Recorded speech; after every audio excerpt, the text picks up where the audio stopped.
Welcome to our final session on For Marx by Althusser reading group.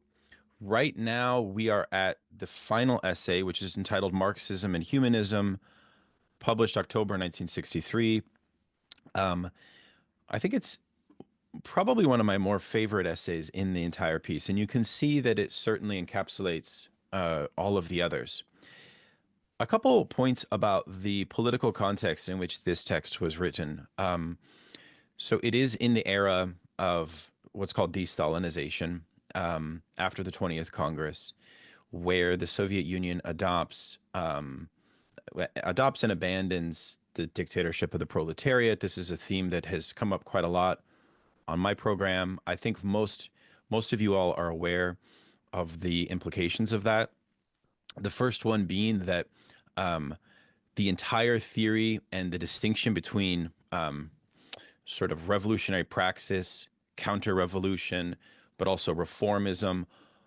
Frankly, it all gets upended and reworked by Marxist intellectuals. There was also a sort of purging of Marxist intellectuals after 56 in the USSR. So you had a number of things happening, right? You had an abandonment of orthodoxy within USSR, sort of Soviet intelligentsia.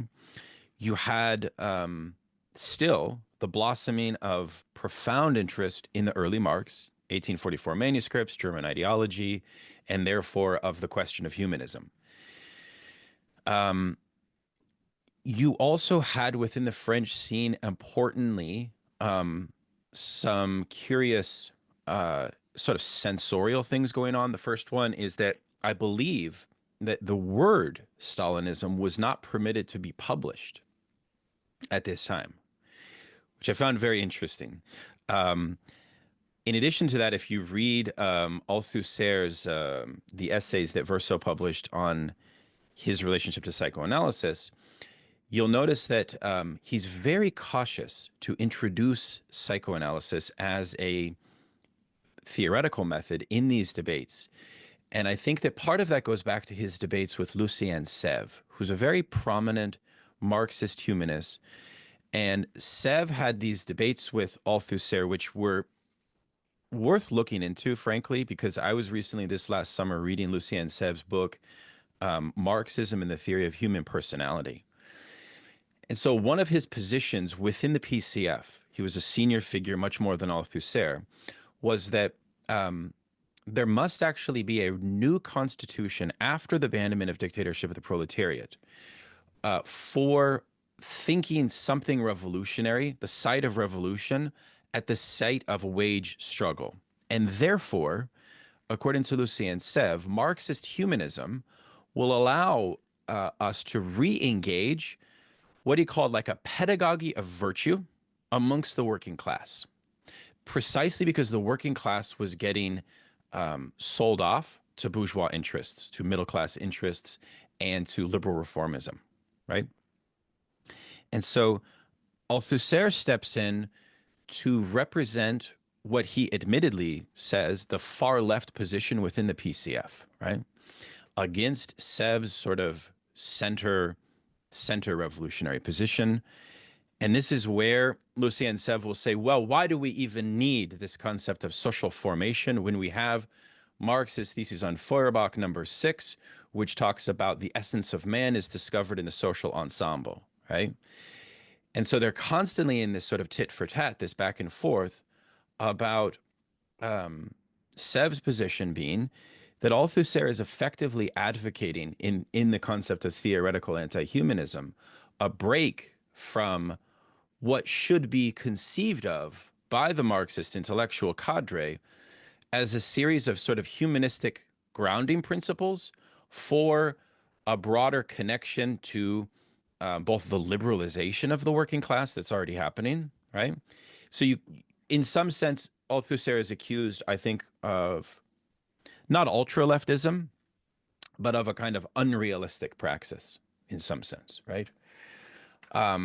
So that is a bit of a background there. Now, what we find is a pretty direct accusation that invocations of humanism are leading to a problem of petty bourgeois thought, right? And petty bourgeois thought is defined by Althusser in this text as a movement of thinking the reignition or the reigniting of the dictatorship of the proletariat away from economic categories, right? And he's basically arguing that this is so clearly broken from in the practice of Marx at the time of 1845. And you'll remember that he identifies these two stages, pre-1845 and post-1845. The pre-1845 Marx is concerned with a dialectic of reason and unreason as found within the state. And what Marx ends up sort of realizing is this sort of classical enlightenment, this sort of Kantian and Fichtean philosophical form, does not actually elicit a contradiction within bourgeois society that's capable of sort of pushing the class struggle to the next level.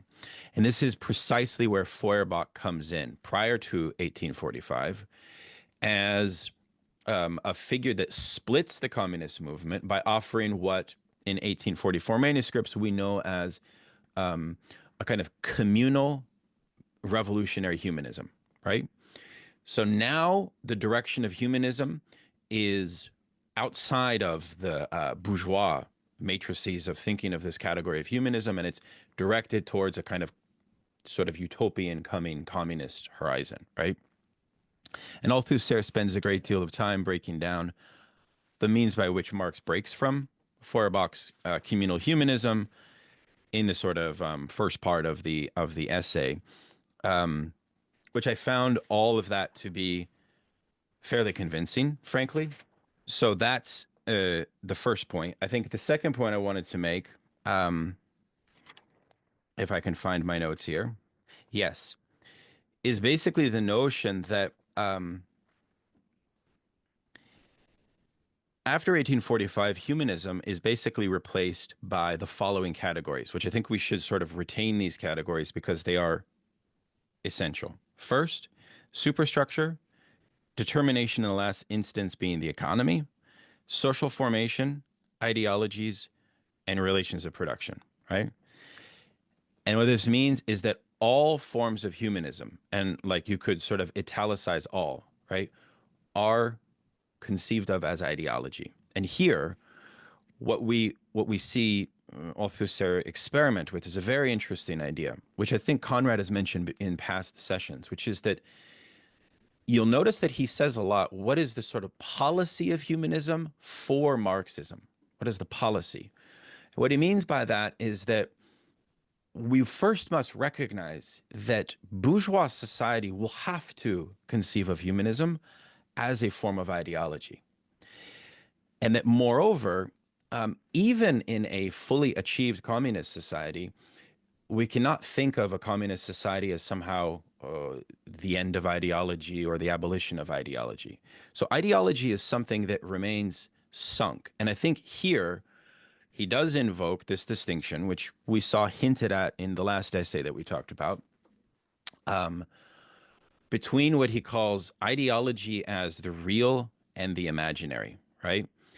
And is that distinction, which we could, I think, superimpose onto the three generalities, right?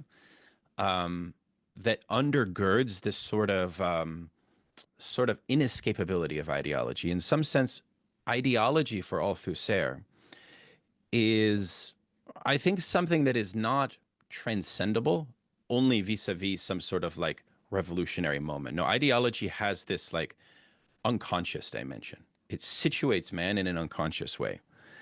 And I would say it's something for us to discuss exactly how he's conceiving ideology, precisely what the differences are of his conception of ideology in 63 compared to the ISA essay after 68, where many have suggested that Althusser is adopting this kind of Foucauldian conception. So that's something that we can easily broach in our discussion. But again, the main idea is that sort of what is the category of humanism in a particular historical conjuncture? This is something that had me thinking, right? Which is like, if we take Logics of Worlds by Alain Badiou, Badiou says a very interesting thing, right? Which is that contemporary ideology, like the new German ideology, so to speak, is what he calls democratic materialism. And so Badiou actually has the courage to declare that contemporary bourgeois ideology is already parasitical on materialism as such, right? And so, in a certain way, and there's been actually, if you look at Christopher Watkins' work on French New Humanism, there has been in post structuralist French thought a return to sort of re-interrogating what we can do with the category of humanism. And I just want to stress that I don't think, even though he's advocating that after 1845, Marx is a full, staunch, theoretical anti-humanist, I don't think that we should interpret that as Althusser necessarily abandoning humanism as a project, precisely because humanism is something that always has to be thought in a very distinct historical conjuncture. Okay. And a distinct historical conjuncture, which is vis-a-vis class. Now, he makes a distinction there, which I don't feel that he's fully committed to, between class forms of ideology and classless forms of ideology. And I wonder if folks sort of, because on the one hand, I'm not sure that Althusser's method helps us think what a classless society would be, or sort of how the persistence of ideology would live beyond that, precisely because so much of Lacanian thought, and I love Drew's take on this, seems to be caught within this notion that we must embrace our alienation. And that's another big thing here, which is going back to this debate about what we should do with humanism. If we abandon humanism entirely, we also abandon the problem of working class consciousness being centered on a conception of the working class's own exploitation. So one of the questions is sort of, if Althusser is casting so much shade on the very category of alienation, right? What do we lose from a purely educative or sort of political educative point of view for the instruction into, or the interrogation into, forms of exploitation, and therefore into forms of alienation, right? Because again, I think that's one of my biggest question marks with Althusser, which is, what does alienation look like after 1845 for Marx? If indeed Marx makes this fundamental break from all forms of humanism. I'm not sure about that. That's a question that I have for the group. Yeah, that's why you see, in a certain sense also, he's saying that ideology is not to be reduced to some conception of consciousness, that it has a real existence, and that it's sort of, and he's not using the word interpolation, but it sort of situates subjects in a way that is something that situates any social order, right? He says men live ideology not as consciousness, but as ideological unconsciousness of their world. They express not their condition of existence, but the way they live their conditions of existence. Therefore, ideology is both real and imaginary. And so the real and the imaginary is split between conditions of existence and the imaginary way in which those conditions are experienced, right? If men are to be transformed by their conditions of existence, this means that in classless society, this must be to the profit of all men, whereas in a class society, a capitalist society, this is only to the end of the bourgeoisie, to the ruling class. And that is actually why there's this curious footnote, right? You may remember this, where Althusser argues that the concept of reification as this idea of how bourgeois ideology creates this kind of thingliness, right? Or kind of like a incapacity for us to discern, for subjects to discern the clarity of social reality, or sort of the dignity of objective reality. I mean, Althusser basically bashes the entire theory of reification. And of course, he doesn't name Lukács, but it seems to me that in some ways this essay, and we should remember, by the way, what was going on in 1963 as well. The meeting of the Praxis Group, Lucien Goldman, Marcuse, and Frankfurt School. And in those sessions, so much of the same, so much of these same debates were actually taking place, especially around the perception, right, that the working class is somehow no longer a sufficient agency for revolutionary realization of Marxist principles, right? I'm not suggesting that Althusser is thinking that at all. I think that the PCF and Lucien Sev's position is still very much trying to ensure that the working class does not get sold out to a kind of middle class reformism or get fully absorbed into bourgeois parliamentarianism. Part of it is also kind of like, I think I get the impression of Lucien Sev's criticism of Althusser is similar to like the Catherine Lou criticism of French theory, which is like, this is too much for workers. It's too conceptual. It's too Baroque. It's too complex. There's a little bit of that going on in their debates. So those are my main points. I mean, there's much more to be said about the two stages, and I'm happy to break those down if folks, but frankly, a lot of it is review, where we look at like the early evolution of Marx up to the writing of Theses on Feuerbach and German ideology as a thinker who sort of has some fidelity to the conception of bourgeois state form as being an adequate sort of vessel for overcoming dialectically this rational irrational split, right? And I think that Althusser is correct that Feuerbach allows Marx to get around that problem, right?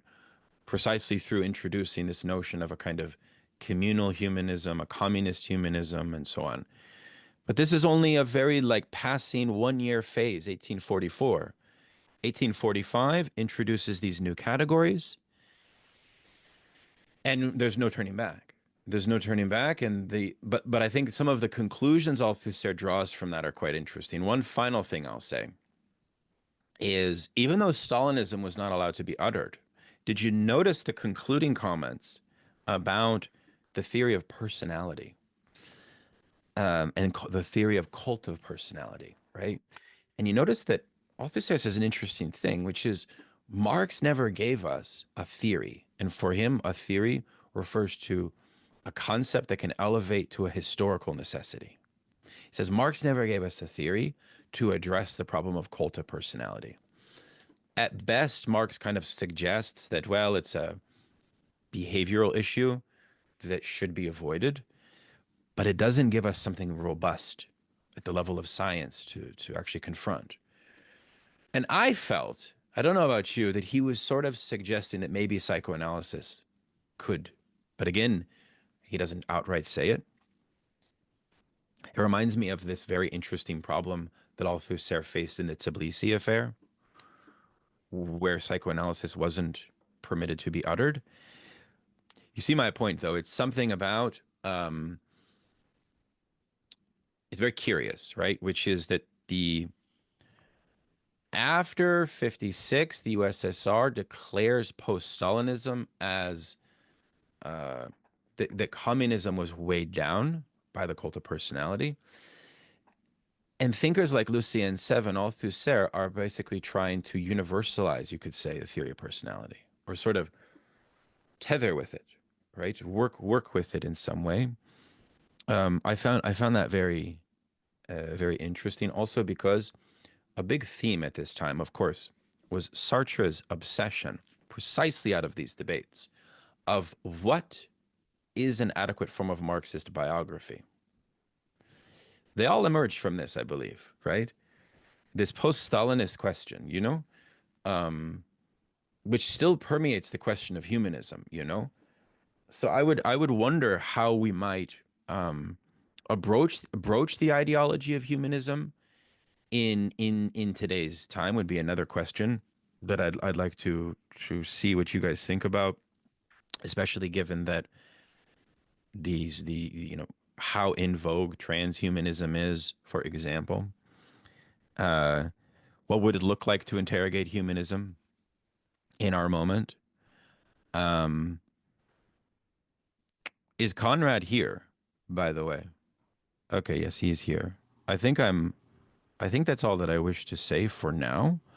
Um, there's many other small things, but I'm sure that they will come up in the course of our discussion. Conrad, if you'd like to make some opening remarks, more than welcome to. Sure. Um, yeah, so I don't feel that I necessarily have too much to add to that with respect to today's reading. I think what's very important to distill from this text in particular is that uh, there, is very often an image of Althusser which is calcified or that exists, according to which Althusser is this arch anti-humanist whose essential orientation was hostile towards any kind of political humanist expression, if you were. And I think that this essay serves as a very good corrective to that perception and a more general tendency when people discuss Althusser to not differentiate between what he would refer to as the theoretical or ideological levels, right?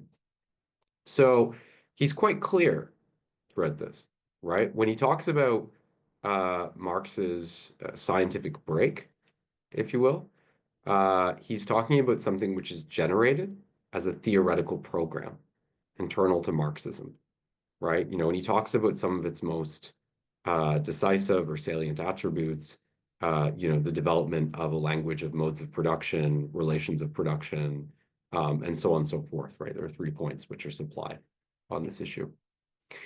Um, but he differentiates this, right, from the existence of humanism um, within its historical application, right, or the existence of humanism as an ideology. And he goes so far in this essay, right, so as to suggest that humanism may actually have productive applications, right? In other words, that humanism could be useful for the class struggle. What's most important to him in the context of this discussion is that we maintain an appropriate separation of these things, right? That we know that on one side, right, we have a sort of purified corpus of theoretical Marxism, and on the other side, we may have elective or strategic decisions which are made, uh, which are important on that basis. And I believe at one point he says, there's no tactics without strategy, right? And there's no strategy without theory, right? So we can imagine a kind of, hierarchization of concepts on this basis, right? So we have, tactics, right? Strategy, theory in that way. Um, Obviously, if we look at what he's writing here, I think it's useful to situate it with respect to the larger political scene and larger political developments, right? Um, it's a little bit, idiosyncratic, the process whereby uh, Chairman Mao, after many years of, in fact, um, less than always completely amicable relations with Stalin, became transformed into in a certain sense, a champion of Stalin's legacy, or someone who was hostile in any event to efforts in the 13th Congress to denounce him. Um, but what's very clear in any event with respect to the larger global situation, is that uh, the thought of Mao was emerging, and of course we know that Mao had a theoretical resonance for Althusser as well because of contradiction and overdetermination, right, which takes so many points from on contradiction. But the thought of Mao was emerging, as something that represented a kind of agonism of global class struggle, right? The Soviet Union was pursuing détente, right? Policies of peace, with Western Europe and the United States. Um, and, to a significant extent, the Soviet Union's policy was motivated by what Lenin used to refer to as, quote, extra class concepts, right? The idea that, for example, nuclear war would be severely injurious to class struggle because if we all die, then there's no one to actually have class struggle, right? But again, this doesn't have to do with the distinction between bourgeoisie and proletariat per se, right? So Mao's thought was emerging as a kind of stimulus, right, for a more agonistic form of class struggle, and this was driving a wedge between the Soviet Union and China. And one has to think about how Althusser was viewing this, right, from the standpoint of France. Um, Now, Daniel, a minute ago, he referred to the Popular Front in the post-war period, with respect to the communists and other parties.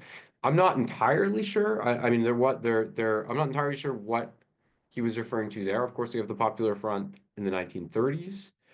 From 1945 to 47, the communists enter into the government of Charles de Gaulle, right, which is a I was just referring to the legacy that the French Communist Party had embedded Mhm, in the long sweep, which in the article I was reading that summarized this relationship and this debate, mhm, Sev uh, had the view, basically also because the other factor, which I'll just briefly say this, you had all of these party apparatchiks who got their dictates and their orders from the USSR, and they themselves perverted, you could say, the sort of organic growth of Marxist theory, because they made a lot of capitulations with bourgeois labor leadership, for example. And mhm. so, anyways, the argument was that it's sort of like this pincer move that they were forced into. Yeah, The anti-Stalinist Marxists like Sev and like Althusser. Anyways, but yeah. the Popular Front was important because it was necessary because it was very difficult at the time to operate on class independence. Yeah, yeah. So what you saw with the PCF, if I understand properly, which was, you could draw analogies with the situation in Italy, for example, was that there was an attempt to aggressively exclude it from engagement with the French state in the aftermath of World War II. So at first, it actually was incorporated from 45 to 47, right, into a multi-party coalition that was geared at rebuilding France. And that was a recognition of the importance of its role within the French resistance and communists to that, right? But after that, it was removed from the government, actually, and apparently because the United States pressured Charles de Gaulle to get the communists out of government. And then there was other coalitions that were formed, between the socialists and more centrist parties, for example, that while adopting the language of Marxism, sought to otherize or stigmatize the PCF as, purely a pro-Moscow vehicle that was inadequate to the interests of France as a nation, right? So Conrad, can I ask you a quick question really yeah, quickly, if it won't divert us too much? But yeah. so this is the period when the PCF first starts to support. For instance, I think it's 64 that Francois Mitterrand runs for the first time, and they support him. But are you saying that that's kind of a one-sided, insofar as the PCF is bowing out to it's embracing a popular front, but in fact the socialists uh, themselves were still in a kind of exclusionary I don't frame? think that are you confusing things? Because maybe I don't think they supported him in They did. 64. Did I they? think I'm they pretty Okay. did. sure. I know they But had a I coalition mean, in 1980 the because common program starts in 73, 74, something like that. So then you're in kind of territory where I think it's more. But nonetheless, I just was curious if you knew, but I don't want to divert us too much. I was let's curious if see. that was a kind of one-sided affair. Let me look Insofar at as this. Right? I think they removed their candidate right around the time that this is being written, and they support the socialists, if I recall correctly, but I could be wrong also. So let me just look here. Say, so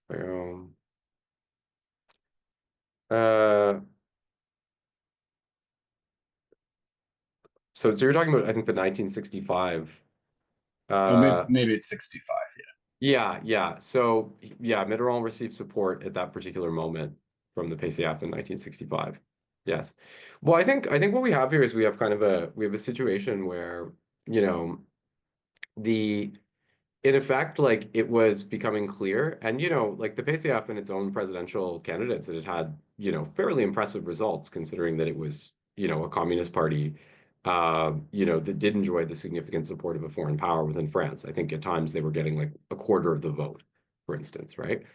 But you have a basic a situation where it's become clear that with the reconciliation of bourgeois sovereignty, right, in France, that the PCF simply isn't going to be electorally allowed into power. Yeah. Right. Can I just explain what happened in 62 and 65? Yeah, okay.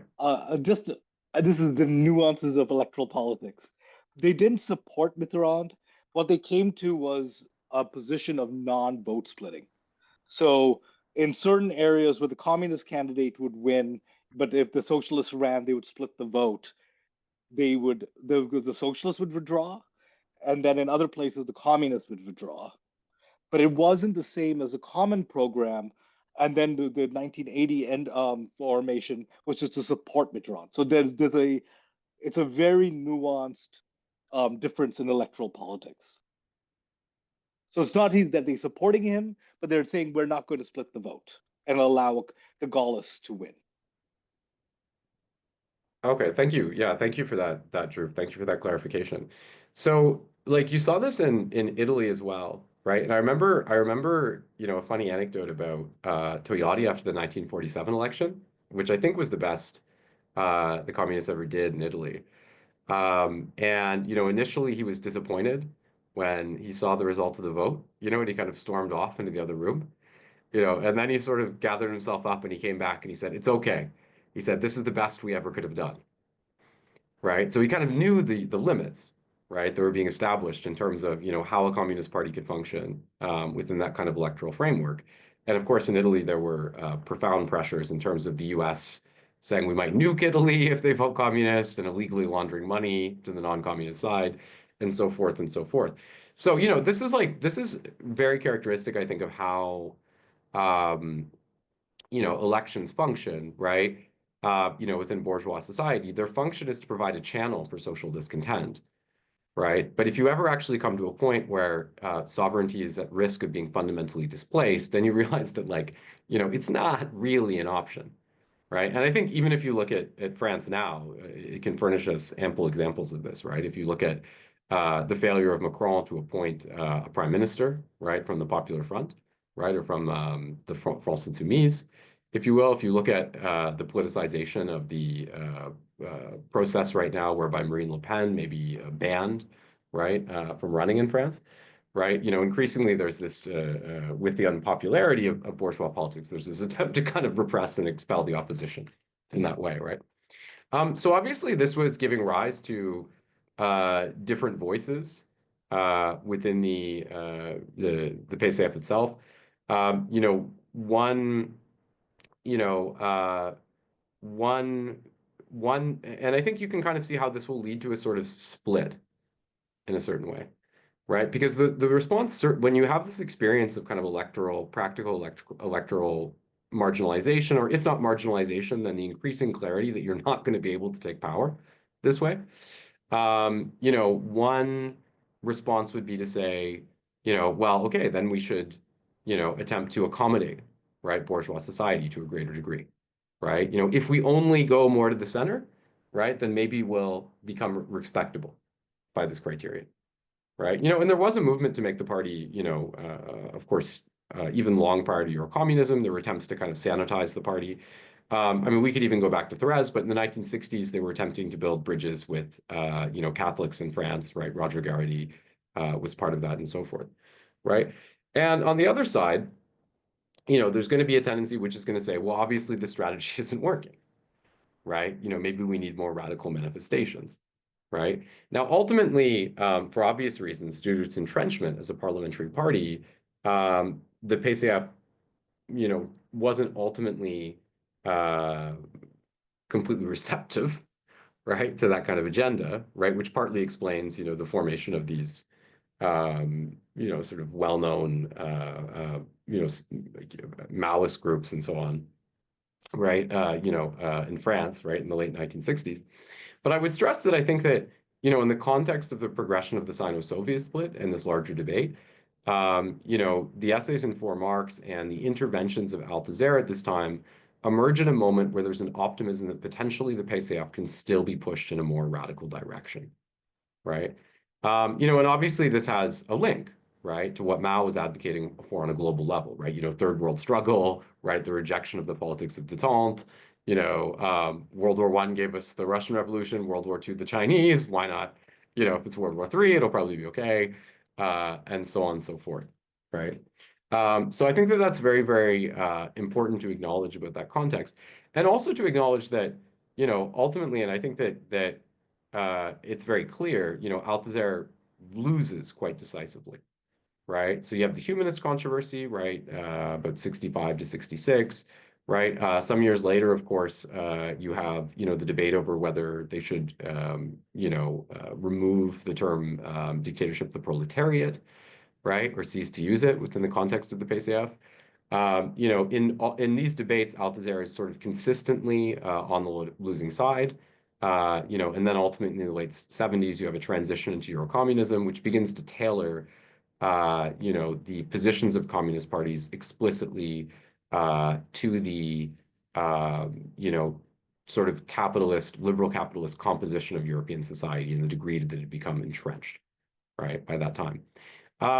So again,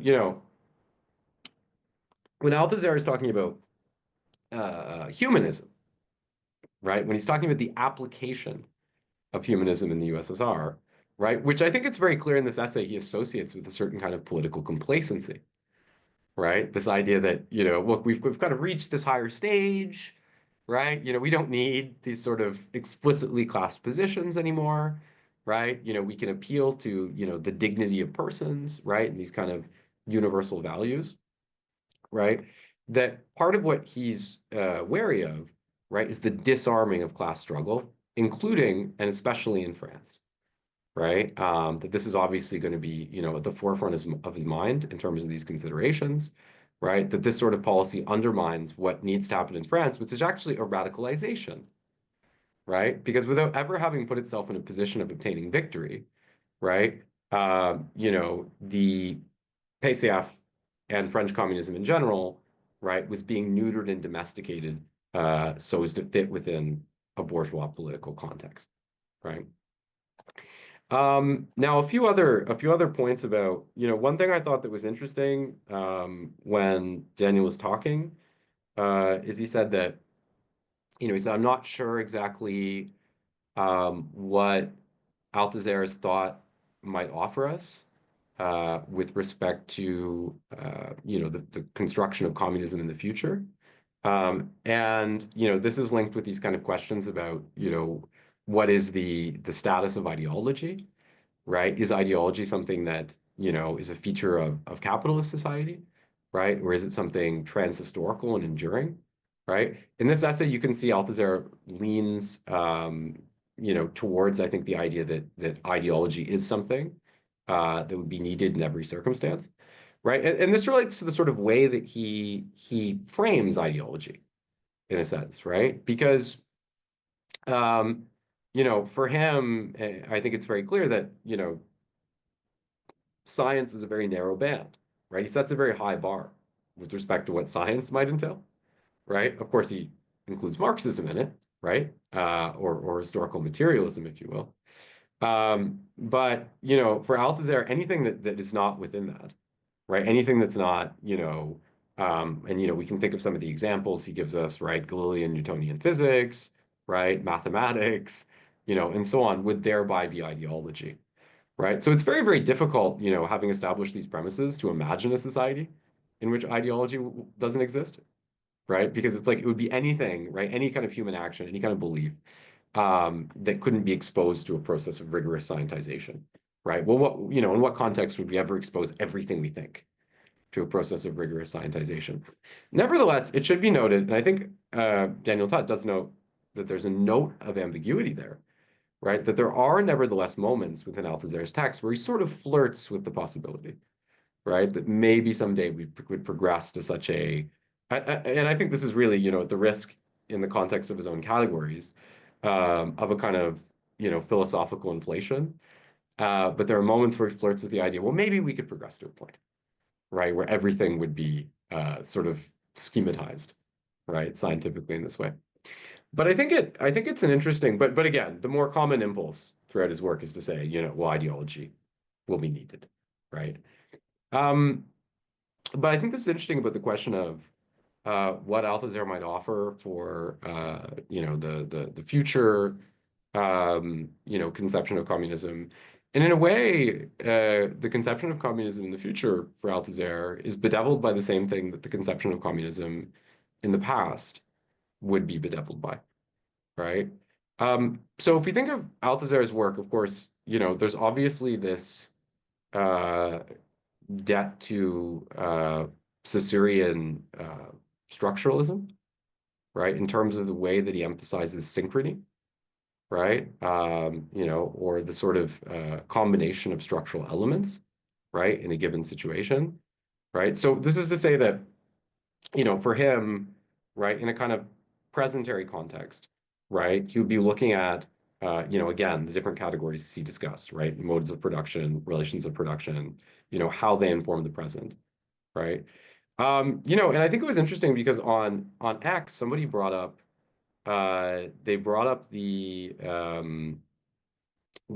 critique that I think quite iconic critique that Sebastiano Timpanaro, the uh, Italian Marxist, had made of what he termed Althusser's Platonic Marxism, as well as, you know, philosophies of structuralism more generally, and their incorporation into Marxism. So part of Timpanaro's gesture is that he kind of traces the history of linguistics. Um, and what he points out is that, you know, you had a kind of linguistic materialism that emerged, right? Or linguistic naturalism, but that it basically threatened to undermine the status of linguistics as a kind of self-subsistent science, right? And what good is like a descriptive linguistics, after all, if language is in large part influenced by one's physicality and material environments? So even more than the grammarians, we have Saussure sort of adopted a kind of defensive position. So he separates diachrony from synchrony. And he kind of exalts the system of language as being above and beyond its isolated manifestations, right? So this sometimes resulted in, you know, certain counterintuitive aspects, right? He would contradictorily acknowledge, you know, the relation to linguistic geography, um, or that linguistic innovation originates in the parole. Um, but these same concessions were largely eschewed by the structuralist revolution. You know, when you had people like Claude Lévi-Strauss and Jacques Lacan, who sort of tried to subordinate, initially at least, some of them tried to subordinate kind of every area of human life to even more rigidified versions of the kind of a priori theoretical models that Saussure developed, right? So this tells us a little bit about. So, you know, there's a bit of you know, on one hand, and I think this is why Althusser is often derided, right, as being, you know, somehow insufficiently materialist. You know, because he has these critiques of empiricism all the time, right? You know, it's this kind of rationalism of the corpus of scientific concepts, right, in his work. And there's a sense in which, you know, particularly prior to when he kind of self-corrects, you know, in 1966 and says, well, you know, we need a kind of rationalist empiricism and so on, right? There's this big question about how the corpus of concepts that he established would actually connect with material reality, you know, in the most fundamental sense. So I think that that's important. But this also raises problems with respect to the question of the future and the past, right? You know, because the predominant conceptualization of this is precisely synchronic, right? That is to say that it relates to the present, right? So usually what Althusser has to do, right, when he attempts to address the question of the future or the past, or to address the sort of diachronic question, is that he's forced to, in a sense, deduce it from the present, right? So when he talks about, you know, when he talks about the future within communism, one thing he's prone to saying, right, is that communism, you know, far from being something that will simply arrive, right, at a later point, we can always find the stirrings of it within the present, right? In other words, that it would be ridiculous to imagine that, you know, every area, right, of social life that we experience is completely conditioned, right, by processes of, you know, commercial exchange, privatization, atomization, and so forth, right? So he often, one experience that he frequently spoke of was his actual, he served in World War II, and he was imprisoned by the Germans. And at one point, I believe the Germans left the camp where he had been imprisoned and French soldiers had been imprisoned. And yet there was a kind of hiatus um, prior to when you know, French troops arrived and liberated the camp, right? And these people were reorganized into society. And Althusser talks about how in that period, you know, there was a kind of collective solidarity that broke out amongst the people who had been formerly imprisoned, and how they were sort of sharing resources and managing the site, and putting on, you know, spontaneous acts of theater and this kind of thing. And he'll often draw back to this, right? And I think he may discuss it in The Future Lasts a Long Time. He'll kind of draw back to this, right, as an experience of a sort of communist future in a way that you can have within the present, right? And I do think that's a very, very important point to remember, because I think one thing we're very affected by on the left is there's this kind of, you know, because it'd be very different, like if you look at someone like Adorno, right, who casts the world in this extremely, you know, pessimistic and overarching, you know, kind of way. You know, everything is sort of conditioned by the exchange abstraction, right? We can't get out of it. And I feel like that overarching pessimism has a really strong purchase on the left. You know, this idea that like, you know, everything is enclosed, right? Everything is subsumed, right, by capitalism. You know, but the reality is, I think that this, you know, this is sort of like the night when all cows are black, right? You know, if you look at any kind of, you know, society in which we function, right? Not only is it the case that a significant, you know, segment of the economy, right, would be public, right? Thereby, while it may function in a way that is complementary to private accumulation, that it does not exactly adhere to the rules of private accumulation, right? And of course, we can think of all kinds of things like, you know, schools and libraries and so forth, right? You know, not only is that the case, but it's also the case that, you know, you have all different kinds of, you know, social collectives that are formed. You have the family, right, which again is complementary to capital accumulation, right, but is not directly cultured, right, or reflective of that.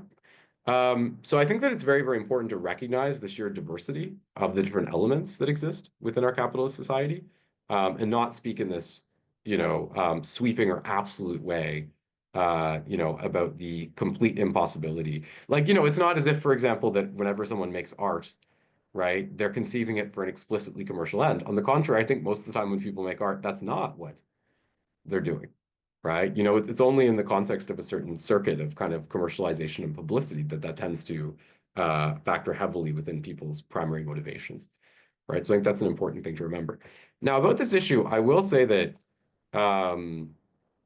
you know, I do think it's interesting. There were a couple of people who were sort of followers of Althusser in a way, and it was two scholars, Hindus and Hurst, and they wrote a couple of books, and one of them was called Mode of Production and Social Formation. And I think it's interesting because, again, with Althusser, uh, you know, on one hand, he favors this kind of synchronic perspective, but on the other, he wants to insist upon our ability, like he wants to acknowledge the future and the past, right? So when it comes to the past, right, you have this idea of like constructing a model of transition, which Balibar attempts to grapple with in Le Capital. When it comes to the future, he talks about kind of the latent manifestations of communism, right? We can find within the synchronic present, if you will. So Althusser, again, is keen to not restrict himself, right, to a purely sort of presentist kind of analysis. But Hindus and Hurst actually take this decisive step that Althusser will never take, in saying that no, right? Everything is conditioned by the present, right? And you can always see elements of this within people who ascribe to a kind of Althusserian perspective.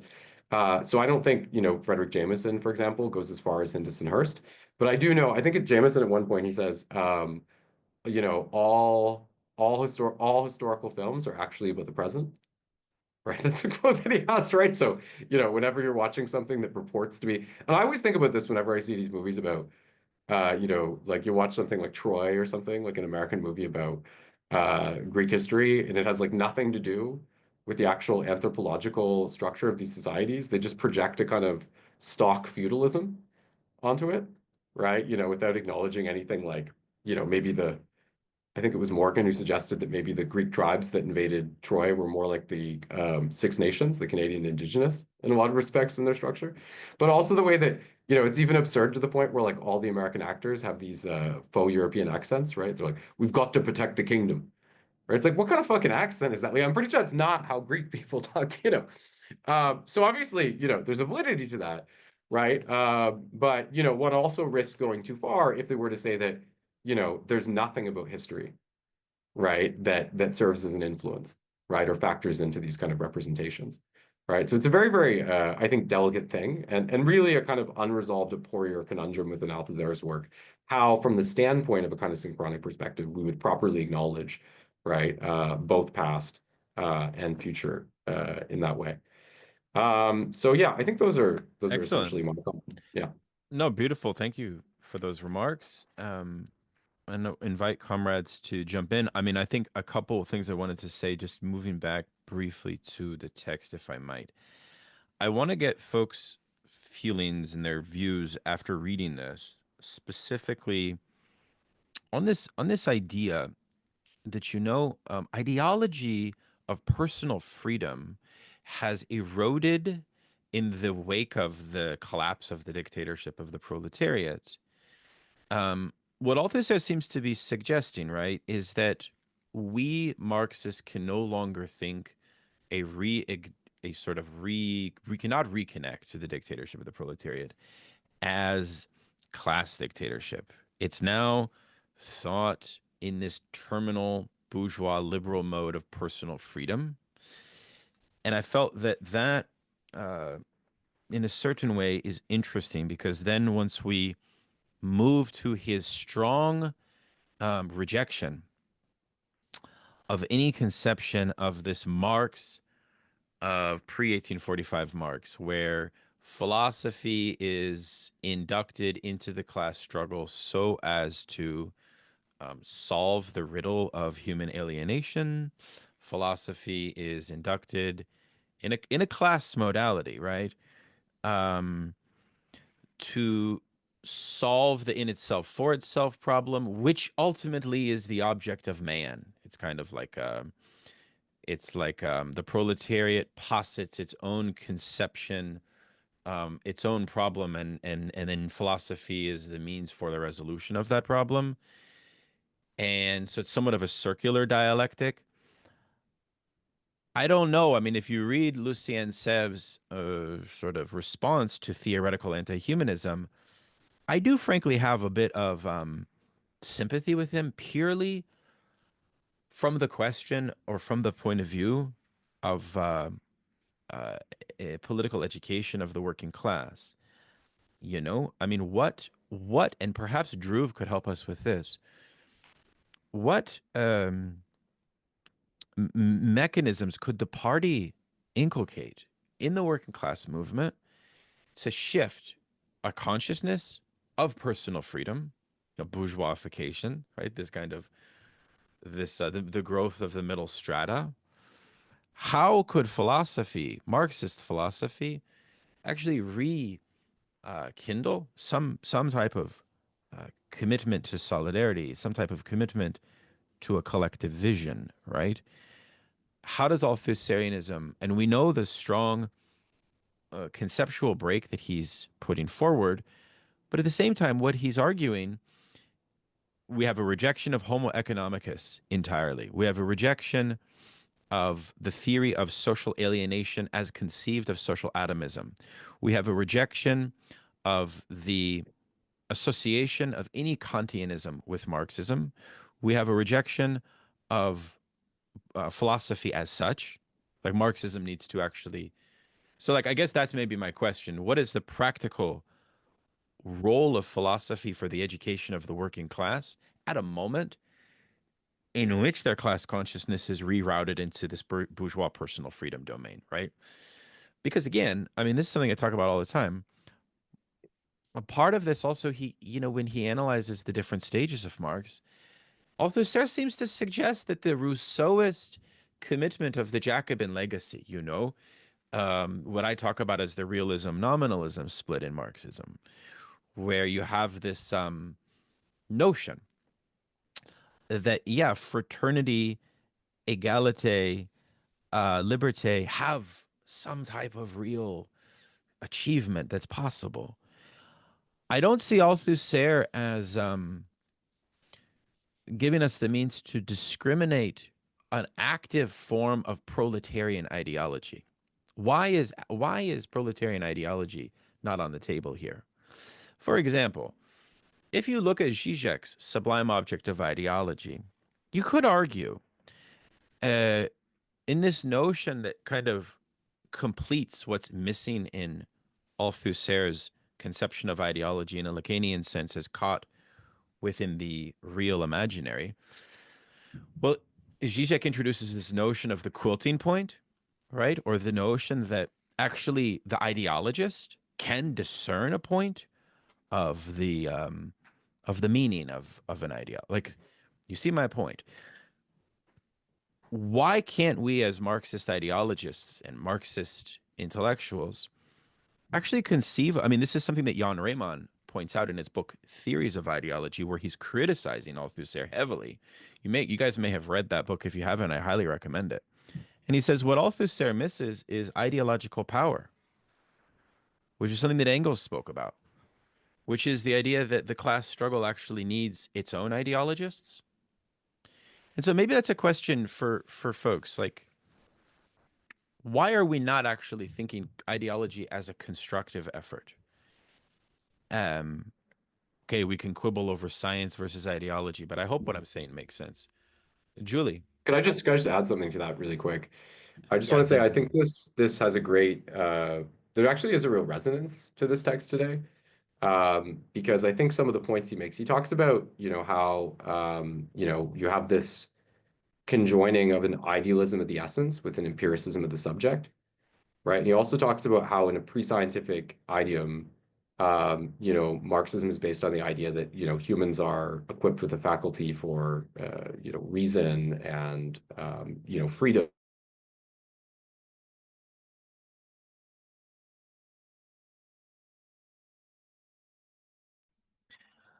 Conrad got lost in the Chinese broadband world. Julie, can you jump in while Conrad comes back online? Yeah. Well, I wanted to go back to something in the text when Althusser is talking about in the USSR, they're saying, okay, it's, the dictatorship of the proletariat, that's over. That belongs with, Stalin. We're moving on. And we're moving on to this. I think he calls it an age of man, where Yeah, it's the age of that, man. I'm Yeah, sorry. and the age of man, the age of the Yes. social, and the age of the socialist man specifically. And I think that he's talking about, okay, we had to move away from the class struggle and move into the age of the socialist man. And it reminded me of when we were reading Lacerdo in Western Marxism, how we talked about you can't fight racism and imperialism and capitalism separately, that it's all part of the class struggle. Well, in Althusser, I'm seeing where, the age of the socialist man, where we do good deeds for, or, social progress for the good of all men. I think that we have to do that at the same time as the class struggle.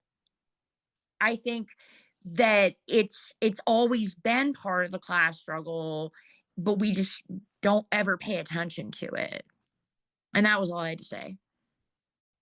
No, it's really nice. Thank you, Julie. Dhruv, maybe you could help us historically periodize this notion of the new man. It comes after Khrushchev, right? So it's Yeah. different than it's different than the 1920s Bolshevik conception of new man. It's a Well, I post. think, yeah. Yeah, go ahead.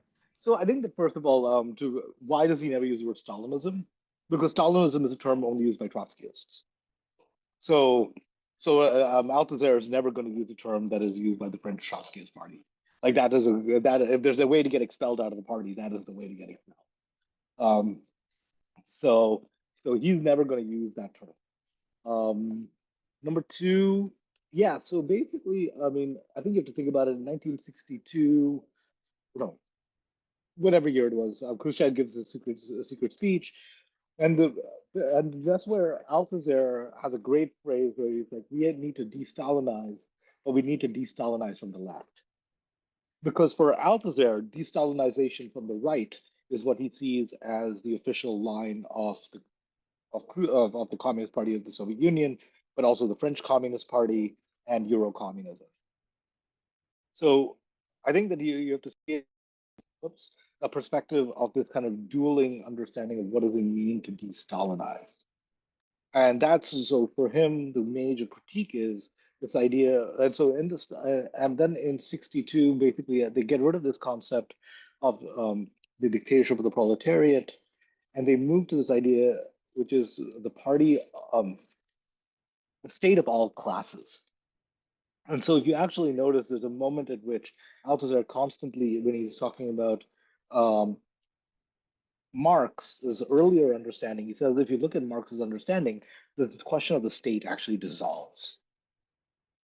And so for Althusser, he sees the same kind of mechanic occurring in both situations. The state is actually disappearing, but so are classes. So now you have a state of all the classes. And this is being pitched in, for example, the early forms of Euro-communism and the kinds of alliances that you're allowed to form. And I think the one other thing I want to say, so that others can, is yeah. So what is the practical impacts of this? So Daniel, you kept asking like, what do you people do with this? So I think Althusser would say the fact that you are struggling with that shows how far you moved away from Marxism as a science. For him, the thing that the party has to do is inculcate a science amongst the working class, and that's where the entire idea of generality 1, 2, and 3, right? There's a moment of scientific impact. Now that and there's a kind of pessimism insofar that generality 3 is another form of ideology. So you're always stuck in this return to ideology, but there's a moments of clarity, moments of scientificity at which concepts emerge and you can get a moment of clarification. But then you will have a recursive moment, which is right back into ideology. And so there is no out for Althusser. And that's why Althusser is a kind of pessimism. There's a fundamental pessimism in Althusser. Now, what he does say about, I think that what is really important, I think Conrad was sort of indicating it, is that there's a distinction to be made between a theoretical anti-humanism and a practical humanism.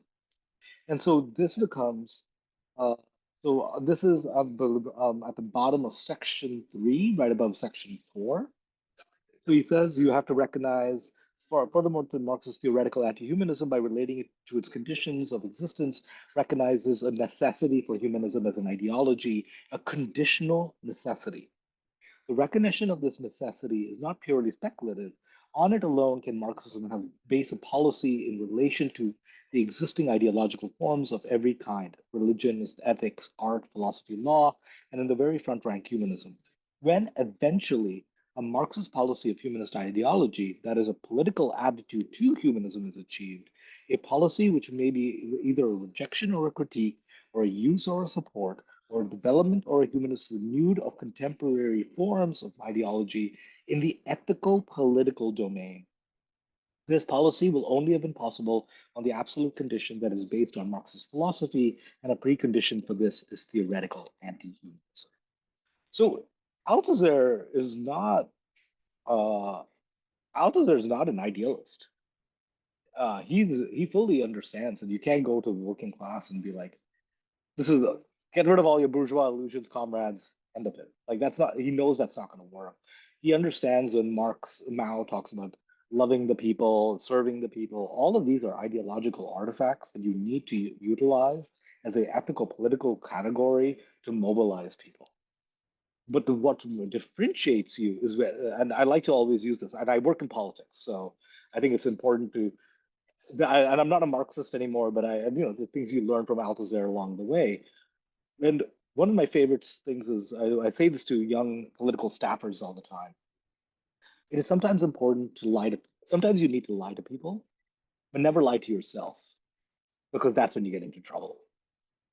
And I think that that's the hard, and that's where this idea is that if you're going to even engage in these sort of political, ethical, ideological supports so that you can build a mass movement, which is based on peace, love, or whatever you may think it is, or solidarity, at the end of the day, as a party or as political actors, you always need to work from a space of science and theoretical anti-humanism. And that is a move you also see from Machiavelli, right? Machiavelli has no idea, no problem mobilizing people on their emotional rhetoric. He has no issue with that. That's the entire point of the ending of the Prince, is this kind of strongly ideological claim. But that doesn't mean that Machiavelli doesn't have a very clear understanding of how politics actually operates. And it's only when you have that position of understanding of how it operates that you can play the game. And I think that the example, I don't know how many of you are basketball fans, but there's always this example about LeBron James. And if you ever hear commentators enough, they'll say LeBron sees the court differently. They'll call him a court general. And it's because what's profoundly unique about LeBron as compared to other players is that he can see the full game. Before you know what before the other player even knows what that player is going to do, LeBron knows which way they're going. And that's because LeBron has a scientific attitude towards the game, not an ideological one. He doesn't feel a particular way about you. He just knows that you're going to go to your left. So that's where I think that, and that's where I think Marxists, and I say this as a non-Marxist political staffer who once was a Marxist. That's why I abandoned Marxism, because I found that I hung out with a lot of bleeding hearts who really felt good about changing the world, but were not willing to do, in the words of my friend Oksana Timofeeva, do all the dirty things that are required to actually do it. So I think, and that's where I think, yeah. So I'll leave it there for you guys. I probably said enough provocative things to get me booted out of this group. Oh my God, never. No. No, we're not like that, Drew. We appreciate your insights very much. I wanted to say one thing that I'm struggling with, to invite others to jump in as well, to share their thoughts, things they're struggling with, etc., things they observe. Is, I neglected to mention, but the criticism Althusser levies on the idea of reification, this idea that capitalist social reality um, sort of concocts this sort of thingliness over, this kind of theory of fetishism, right? He says that the flaw of it is that it is centered, its whole epistemology is centered on this idea of the restoration of the inhuman alienation of the capitalist system. And I thought to myself, you know, is Althusser sort of taking something very militant and vital away from us, away from precisely this early Marx gesture, of that perhaps we need at a moment in which bourgeois ideology, as I was mentioning with like Badiou, who's saying like actually bourgeois ideology can subsume materialism itself. Can bourgeois ideology not subsume anti-humanism? You see my point? So in a certain way, I just worry about letting go of the radicalism, for lack of a better word, of this impetus of the total restoration of alienated social existence, and the way that that has a very particular class application that I find just like extremely powerful. Let's go Here, to could I just jump in there if I'm back? If you got me, yeah. Can you hear me? Yeah. yeah. Go ahead. Okay. Go ahead. Thank you. Yeah, so I think Althusser is actually aware of this more than maybe you think. So if you look at the reply to John Lewis, like this debate he had with this English Marxist, it I think at one point in that response, Althusser writes that there can be something we could term like a bourgeois Marxism, and he refers to a bourgeois Marxism as a Marxism that, um, while upholding, for instance, the science of historical materialism, right, and the need for this kind of rigorous analysis of historical processes and all of this, it does not commit itself to the ideological content, right, of class struggle. Because you're always going to get into this position, like this is what Althusser says, right? Ideology is what makes people go, right? So you can analyze all this stuff and understand it, but then, the mere observation of the fact that there exists class exploitation isn't going to function as an injunction to actually intervene in that context, right? Unless there's something ideological driving you, right? So I think this speaks to the deep importance that Althusser assigns to ideology, without which, and some of your remarks, I wasn't sure. I mean, when you talk about, the proletarian ideology, for example, I do think that at the outset of the essay, he juxtaposes, personal humanism with class humanism.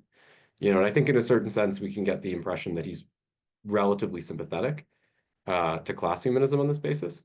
So, I mean, Yeah. yeah, more Yeah. more could be written. More could be written about, the need for proletarian ideologists and all that, for sure. But I don't think it's completely absent.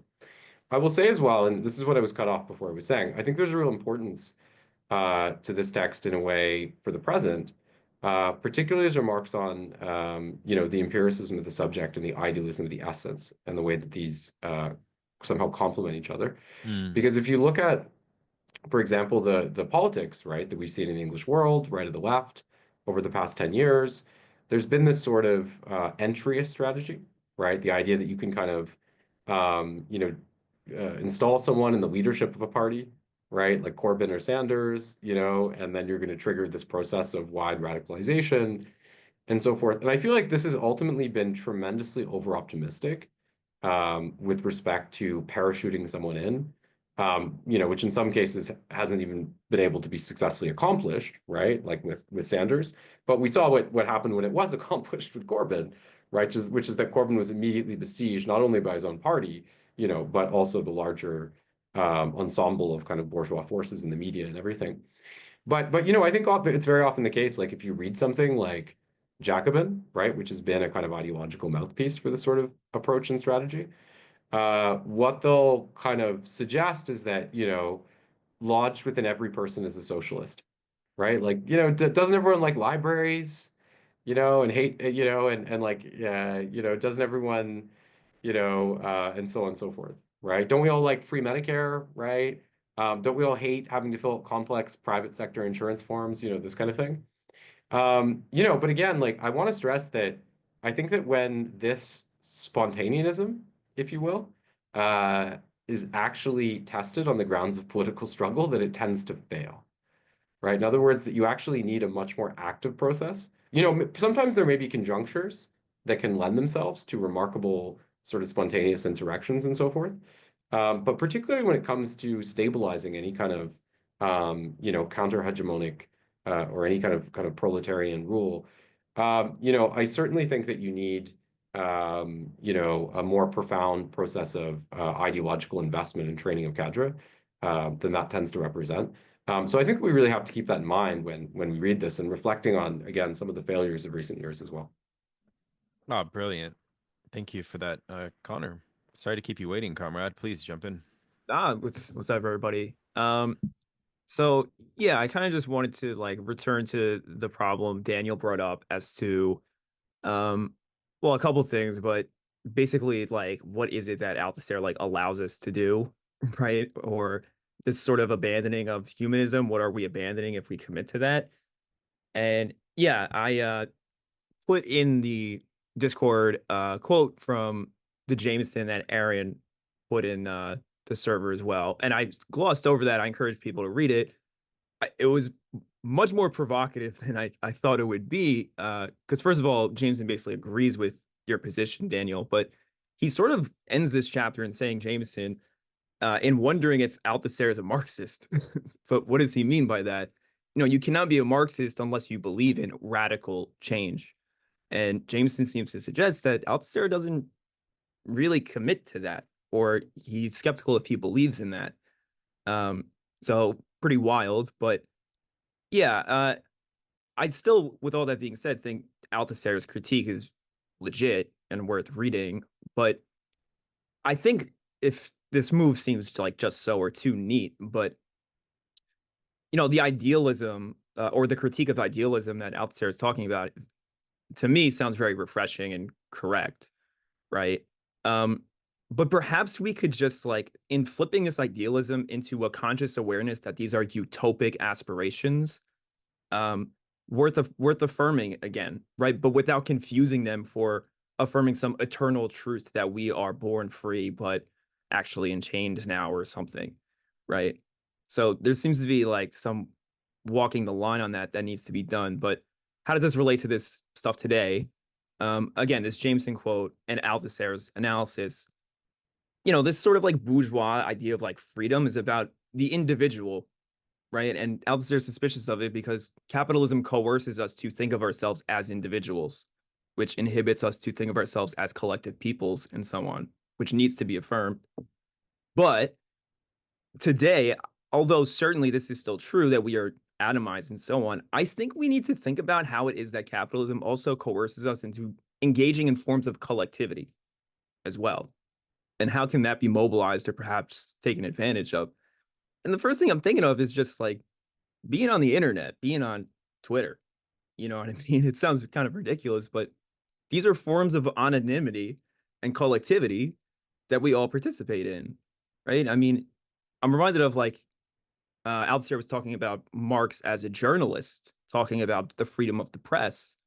And, you know, a huge discourse today is like they're canceling us or they're monitoring us, right? But so it's a sort of same affirmation, but displaced onto a collective register, you know, this same sort of protest. That seems interesting to me. So, but maybe those things are worth exploring, but yeah. Yeah. No, it's true. And it also makes me think, if Conrad mentions the point about like a new problem of the cult of personality that we're dealing with, which is premised on a kind of populist, a left populism that would be content to sort of hitch our wagon to some electoral magical moment. But then on the flip side, there's also this question, especially after the pandemic, regarding a true interrogation of the working classes alienation from state bureaucratic forms of control, which of course I don't want to fall into some reactionary Jimmy Dore position on that. But at the same time, how I don't see how from a like Marxist socialist point of view, one could, especially in the US context, um, uh, not see the chasm of a profound contradiction between this liberal upper middle class elitism that is pro control and bureaucracy versus a petty bourgeoisie, which at least has the appearance of a form of personal freedom, which clearly, based on the re-election of Donald Trump, has a mass appeal, right? So the valence of that contradiction is very different than the post-Marshall Plan France of the Fordist welfare state, in which frankly, the condition of the working class now resembles much more than it did in Althusser's time in the early 60s, something more akin to the 1844 condition of the working class, if we're honest. But ideologically, we're caught within these two poles, right? So I think Althusser gives us something, and I do want to put in the Discord the chapter of Jan Raymond's criticism of Althusser in his theories of ideology, because it's an Engelsian criticism that could kind of get at the heart of this question about how power. His argument is that power is not thought as a class force of ideology. Anyways, Charles.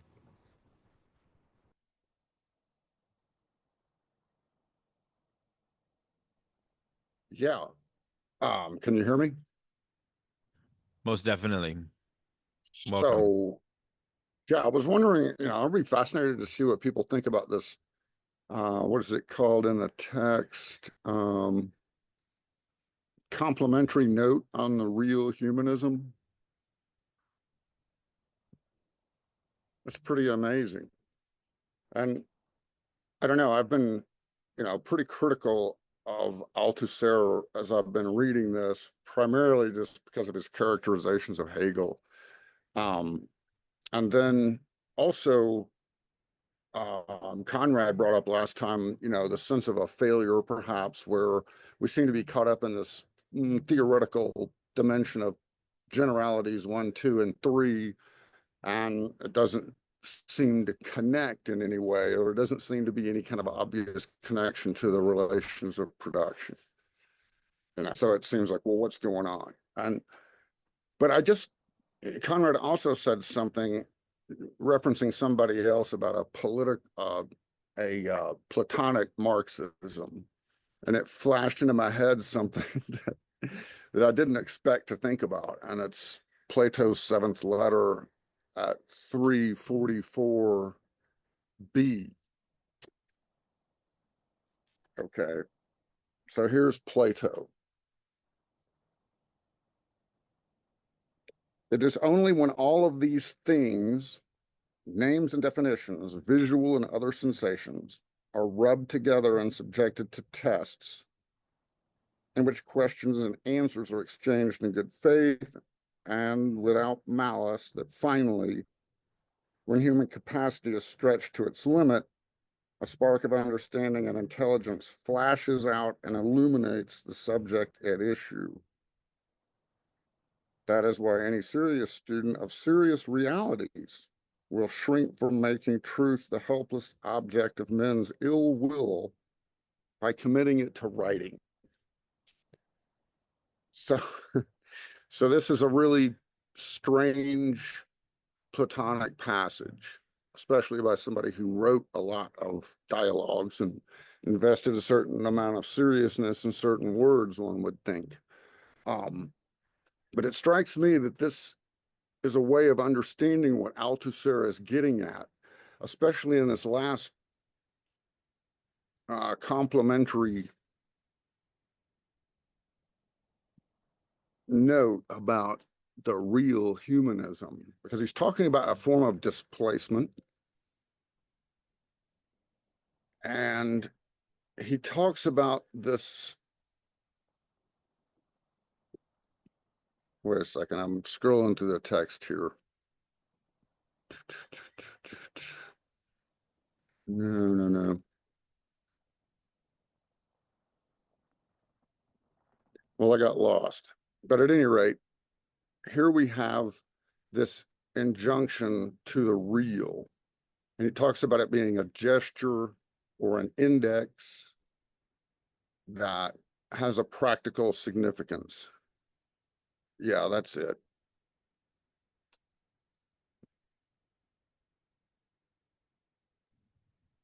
Yeah, I like And that he's part of the text. It's very talking about the interesting. phenomenon of transitions. And, this injunction is like a signpost, an index, a gesture, but it has this function of throwing us from one way of thinking about things into another field of possible theoretical engagement. But it's kind of weird, I mean, at the very last line of the text here, he says, we must be careful that in this process, no word justified by its practical function usurps a theoretical function, but that in performing its practical function, it simultaneously disappears from the field of theory. So it's almost, I guess what I want to try to get at here, if this makes any sense whatsoever, is that here's Plato talking about this communal practice of rubbing names and definitions together to create what I guess in Greek you would call aporia, or even confusion. Mm. And a word like humanism, uh, uh, written down. Okay. So wait a second. My point is that here's this practice where this flash is conjured. And I mean, this kind of goes back to the business about the play, where he's talking about the importance of these flashes that occur that translate and dislocate the field. And so he's trying to get into that, but it's almost as if there's a form of esotericism here. I would, it's like he doesn't want to talk about the ethical or the human, and nevertheless, it's like Gattungswesen or genus being is its movement is akin to this kind of flash of transformation, finding itself in a different place, working in a new field, and never taking certain words or certain ideological constructs too damn seriously, but making them move. And so here in this very last sentence, you get this sense of a gesture to translation and displacement that then disappears from the theoretical field or the field of theory. That it's conjured in a way, it's a gesture, it makes this transition, and then it disappears. Does that make any sense? Does that Yeah. make Can any I just hop in response to that? Yeah, I think it's a really serious issue within any kind of discourse, presumably, but also Marxism. And I want to give a kind of because what Althusser is really saying here, right, is that very often we'll attempt to legitimate, right, a term that's used kind of tropically, right, or that's ideological in character, right, by purportedly producing a new version of it, right, in this case, real humanism, right, and yet like we haven't succeeded in actually scientizing or divorcing ourselves from the original ideological matrix sufficiently. And I think a good example of this, you could say, would have be in the current debates on eco-socialism, right? Or at least as I see it. So one thing that we have is we have this big kind of schism or rift within eco-socialism because you have, on one side you have people like John Bellamy Foster and Andreas Malm who insist that, even as they interact, the starting point for any kind of analysis of the, Marxism qua the environment would be a division between nature and society, right? In some kind of, strong sense. Albeit as poles which sort of interact. And on the other hand, you have Jason Moore, and Jason Moore, I think, has quite convincingly made the argument that, the distinction between nature and society is precisely historical, right? It emerges in the 15th century, and that it essentially arises because of the need of capitalism to appropriate externalities, right, beyond the immediacy of the value relation, right? So like physis and nomos in ancient Greek, in ancient Greek thought, are, right, as nature society. But it's one of these, right, where you see these kind of vaguely scientific attempts to justify this, right? So like mom will say like, well, humans can like maintain a cognitive state, right, which is different than, non-human entities or something like that. It's like really fundamentally, like, how do we justify, that kind of distinction? Like, how could you, like, there's no way I feel like to discuss this without inevitably producing some conception of like the chain of being, right? Like if we look at the totality of animals in the world, how do we say humans here and everything on the other Right. side, right? Like that just seems very, very metaphysically suspect based on what we know today.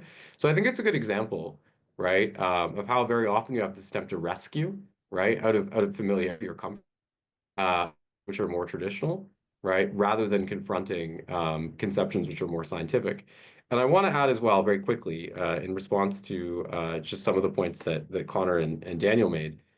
First of all, Connor, I just want to say about the internet. I think the internet is a great example of what Althusser said about the persistence of struggle in the present, or the possibility of, glancing a kind of communism. I mean, I remember very well, the early days of the internet, right? When, you could sort of easily appropriate everything, and, we weren't saturated by kind of like algorithmized Web 2.0 style processes, right? But now we've seen, right, a tremendous enclosure, right? This is a process that's been in movement, right, of the internet itself. And in some ways, it's facilitated, certain conveniences. But on the other hand, we can see the way that this relates directly to questions of class struggle itself. So, and it's funny because I talked about, expressions that might be deemed, articulations of communism in the present. But of course, I forgot to mention this group itself, right, which is not expressly commercially motivated and is explicitly discussing Marxism. I Mm-hmm. also just wanted to say quickly to Daniel's point,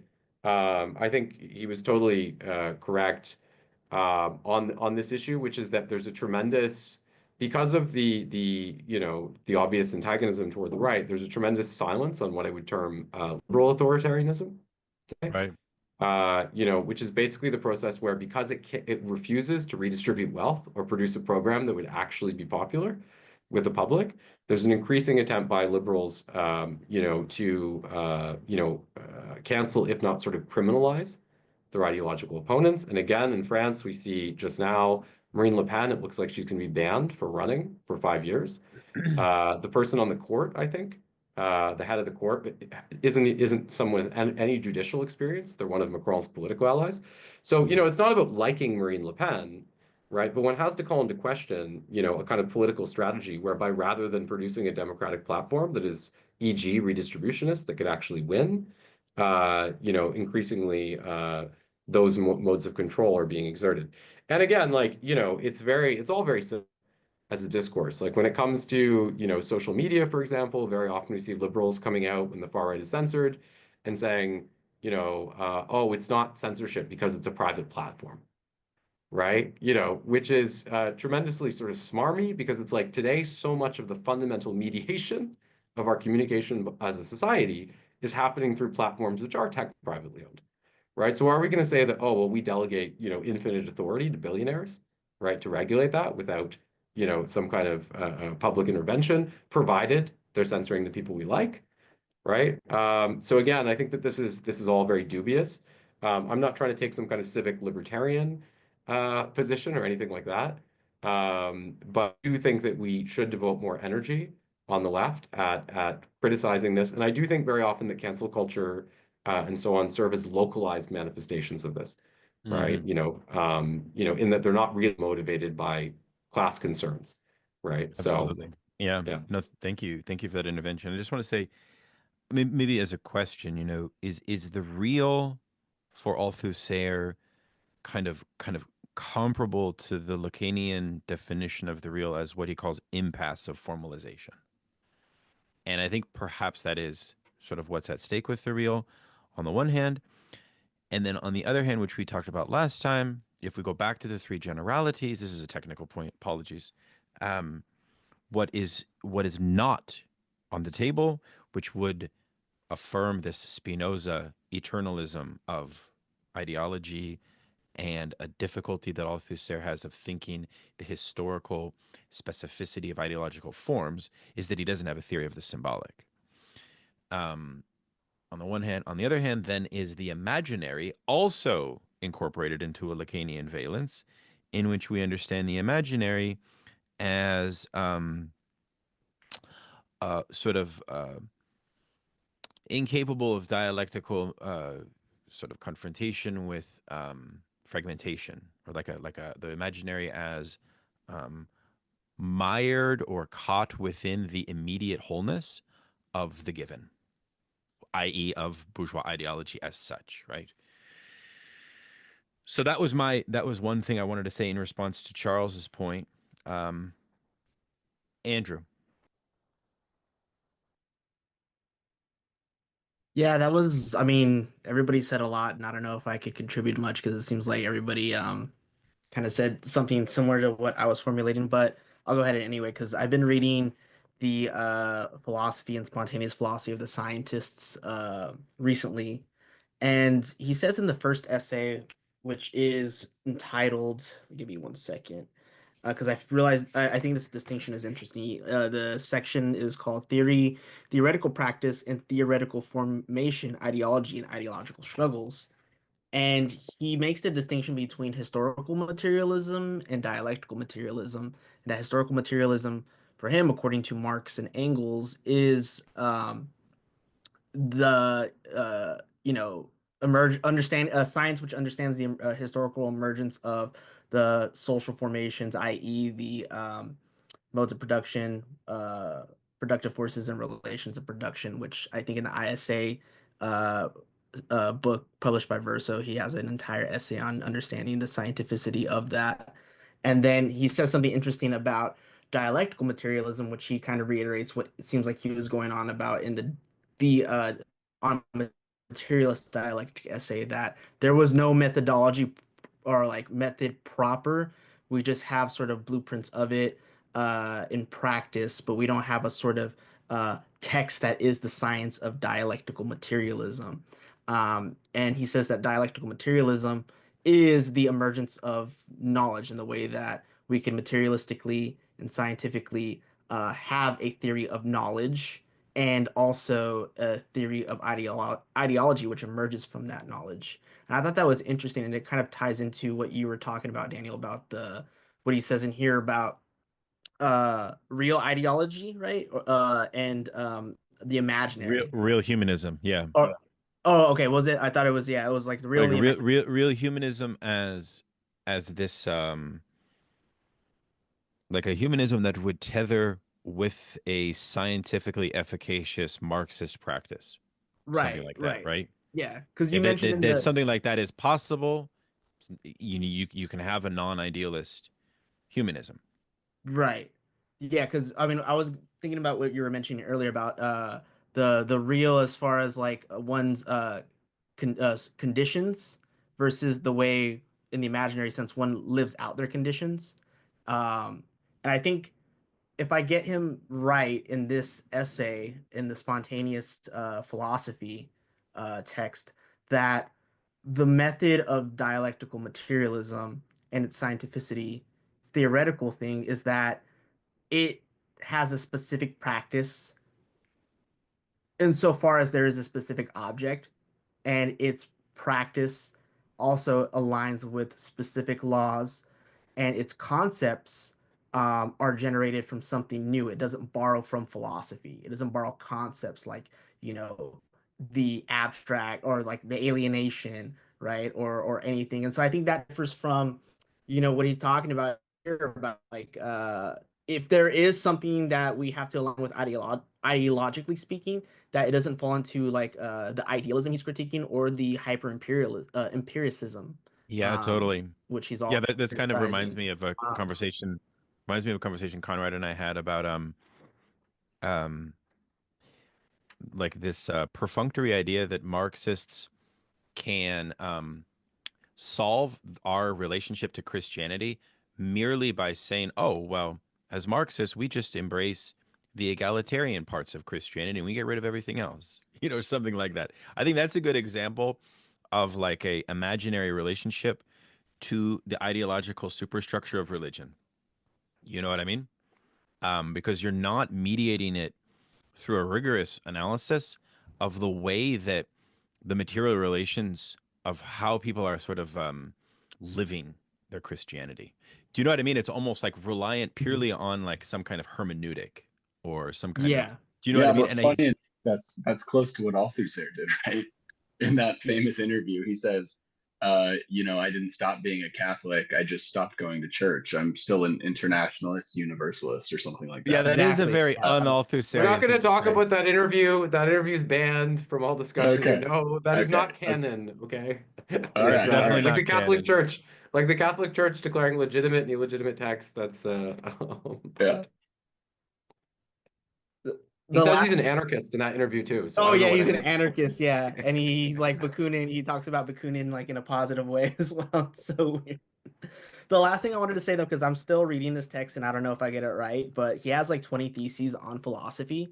And I think like overall, like the last thing he says, like in within those theses is that a sort of philosophy that he is like seems like he's entitled or he kind of privileges is one that's able to create a demarcation between ideological, you know, philosophy or ideological stance and the ideological struggles as well as the scientific method within those ideological social practices. And I wonder if that is like just him trying to, again, bolster up, you know, a class struggle with while trying to like, you know, realize, oh, you know, maybe getting rid of philosophy in general would be a dead end, and so we do need some ideology. And I think like I'm pretty much saying what Conrad and others were probably like talking about too. It's like, you Mm. know, we do need some ideology. It's like at what point though is it going to be useful for the class, and maybe what is an ideologist or an ideologue for the left and the working class? What would that look like? You know, Yeah. that would regress to an empiricism or an idealism that would you know, hold back the movement or hold back even the method, right? That would create an enclosed system because if Marxism is a science and aligns with science, there's always going to be breaks. There's always going to be new discoveries. Mm. You know, there might be some, you know, ideological things that we're dealing with in what Connor was talking about with the eco-socialist movement. But again, you know, this shows that we're still going through, in my opinion, tearing with, you know, the trains of ecology within a Marxist lens. We're not, you know, limiting the bandwidth in which the scientificity of Marxism can elaborate. And maybe we could even get into a more Marxist theoretical movement in quantum mechanics or other fields. You know, that's the, I guess, you know, I'm interested now, like, because I'm nerding out in mathematics and science. Like, what would Marxism contribute with in you know, those movements as well? You know, Yeah, what no, would a it's science good look point. like that would also include Marxism? Yeah. Yeah, it's a really good point because I mean, if it's true that Althusser is critical about um the possible dialectical transformations within wage struggles, which is one of the criticisms that Lucien Sèvres puts forward towards Althusser, which I'm not sure if that's an accurate depiction of his position on that. It would mean something like, well, what does Althusser say about um, the problem of trade union consciousness, right? Which to me seems pretty clear from a Leninist point of view that, well, the task is to organize the most militant um, segment of the working class, which also cannot be done until you have a maturity within the wage struggle domain itself. Andrew, did you want to say anything else, my friend? Oh no, no, no, that was it. Excellent, brother. Okay, Kolia, welcome. Hey, thanks, Daniel. Um, yeah, this is really good stuff. I think I want to pick up on this idea of the proletarian ideology. You know, why can't we ourselves be ideologists? I think we have to be. I think that's the task, actually. And where we need Marxism, I think, is understanding, and this is something that came up in previous discussions, understanding how to analyze an overdetermined situation that points to a real point of rupture. And to combine this analysis, which is a Marxist analysis, with an appreciation for the fact of this rupture being a product of the contradictions within the common sense. And I wonder about the overlap between ideology and common sense. We can talk about that. We can think about that. But I think common sense is a broader thing. Ideology, I think, tries to flatten the contradictions in common sense. And, you know, I liked that Conrad talked about the Jacobin kind of hallmark move of talking about the immanent socialism in everything we do. I kind of agree with them, actually, but I don't like that they don't take the next step, the political step, which is to articulate what that really means. In this moment, in this conjuncture, what does it mean? What is this contradiction between the way people actually behave in society and the kind of politics that we get in society? Why, like, what is the real contradiction between those things? And I think, this is a question of the symbolic. Last time, I think someone brought up Anna Kornblue, who in her book, maybe it was in the Discord, I forget, but in her book, Immediacy, she talks about we need to return to the symbolic because that gives us access to the real. And it's through the real that we can see a real movement in society. And I want to pick up on what Julie said, which is, I don't think what we're talking about is just a proletarian common sense. I think that's not the way to think about the way we do politics. I think the common sense is in the proletariat, but it exceeds the proletariat. I think what's interesting about the proletariat and necessary and essential about the proletariat is that the proletariat can access the universality that in a way that the other classes cannot access it. And I think that the proletariat is uniquely positioned to take up the political task of bringing the contradiction between the common sense and what we could call the supreme law of the land, which is the prerogative of capital, to bring that contradiction to a political explosion, to put it in Althusser's terms. And I think in order to see this contradiction, we actually do need to dive into the deep end of ideology and to take that risk, which is a political risk. It risks everything. I mean, you have to really believe in Marxism to take this political risk. And I think we have to see that there is a fundamental ethics. I forget who said that in this conversation, but I like that term, which contradicts the prerogative of capital. Even though both of those things inhabit the common sense, the prerogative of capital and the common sense and this fundamental ethics. And I think, only one of these things has an expression in politics, which is the politics of the scam. I think that's what we get in mainstream politics, is only differences and expressions of the scam, the capitalist scam, which I think takes the unique form of finance capital, which I've talked about. And here is my kind of leap, I guess. Maybe the common sense notion of respect is fundamentally most at odds with capitalist politics. And, I think respect is something that everybody, not just the working class, but everybody practices every day. And we notice it when people are disrespectful because I think it stands out. But the amount of respect that we show each other, strangers, right? When we see someone pushing a stroller on the sidewalk, we give them a little extra space. Just basic social practices that contradict the logic of capital. This, I think, is a potential point of rupture if it is given a political expression against the politics of disrespect, which I think is what we get with the scam. Conrad talked about how Jacobin always refers to the healthcare bureaucracy. I mean, there's millions of examples. Injury attorney billboards all over Los Angeles. I live in Los Angeles. It's disrespectful. And I think that sort of ubiquitous disrespect is the only aspect of society that's been given a political expression. And I think one possible way of combating that sort of politics is by using the common sense notion of respect. But that's just one example. I mean, I'm interested in what other people think about where we could make an ideological intervention. Wow. So Gramsci, I was thinking there's echoes of Gramsci there when you talk about common sense. And while I'm by no means an expert in Gramsci, he does, certainly move towards a positive appropriation of it. But I think that one of the issues that's going to come into this when we talk about an Althusserian take on that is that, Althusser, of course, always reproaches Gramsci with a kind of empiricism, right? A surplus of empiricism, right? As well as interprets, right? By way of Croce, right? Certain, a certain Hegelian inflation within his work, or dialectical inflation. But I think that, again, we kind of have to situate Althusser within the context of the 1960s, when we have these processes of consumerism and which have become more and more ubiquitous, in which France is firmly integrated as a NATO ally and so on and so forth.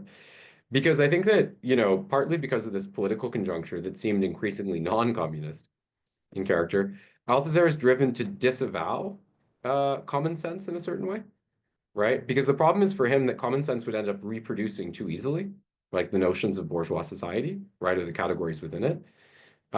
So yeah, there is this sense in which he acknowledges that, well, okay, we can find aspects of communism in our daily life. And yet I think that that is something different than, the appropriation of common sense. Because I think what Althusser's point would be is that, like, that still has to be distilled, right? And represented, as the case may be, with the unique theoretical resources of Marxism, right? So I think it's very, very important to think about, of course, the conjuncture that he's writing in, and also the way that, today we're even much more so than in 1960s France, right? We're so saturated, right, by these capitalist processes that it raises the question regarding the utility of common notions in that way. So I just think that's an important question to ask in any case. Yeah, that's really good. I'm a huge fan of that part of Gramsci that talks about common sense, and I feel like, Jacques Rancière adds dignity as a in a really interesting way, actually, in his various studies on 19th century worker intellectuals, where he says, look, one would think that the worker intellectual desired the recognition of their bourgeois peers. But that's actually not what the worker intellectual worldview was really after, because they had already made a determination that that recognition was foreclosed to them, which I found was very accurate, even for our time. And so actually the problem is a projection on behalf of what the middle class intellectual would think of the working class intellectual's desire, when in point of fact what they wanted was another life. They wanted something totally other than what they had available. And that other life would be one that would be based on a missing or deprived dignity, which they saw as unachievable. And they saw their family and kin and friends as also in a similar condition. So for me, I definitely think there's a gradient where common sense really is dynamic is when we talk about repressed immiseration and things like that. That to me is where I think common sense becomes necessary, because that's not something that the intellectual could impart in some ways. So it would be something like that. And I think what could be useful there maybe would be something like a workers' inquiry method. Not a workers' inquiry that's trying to develop the mass line, but maybe like a workers' inquiry that might be pulling more from the CLR James methods that they did in like the late 50s, which we've talked about. I don't want to get too far into it, but Colia, did you want to respond, or before we go to Matilda? Sure. I think I did want to bring up Rancière because I liked one idea he had, which was that politics isn't everything, but it can touch everything. And I think that's also something we need to keep in mind as Marxists who are analyzing this landscape of contradictions. I guess I want to respond to this this point by Conrad there. It's not about receiving respect, but winning a better life. I think, respect is sort of, I see it as, and maybe I already said this, but an already existing social practice that is almost ubiquitous, that the working class could lead a politics around. And I think it would be a popular politics that could win a better life. If it focuses on this main contradiction that capitalism tries to pave over with this pseudo recognition of liberal politics, which actually Conrad has a great article about. and how that pseudo recognition gives the right a lot of power. Anyways, I'll leave it. Matilda, please. Thank you, guys. I don't know what to say anymore. I had some like technical points, but like the discussions kind of migrated towards politics, which is good. I wondered about the dictatorship of the proletariat being an ideology in which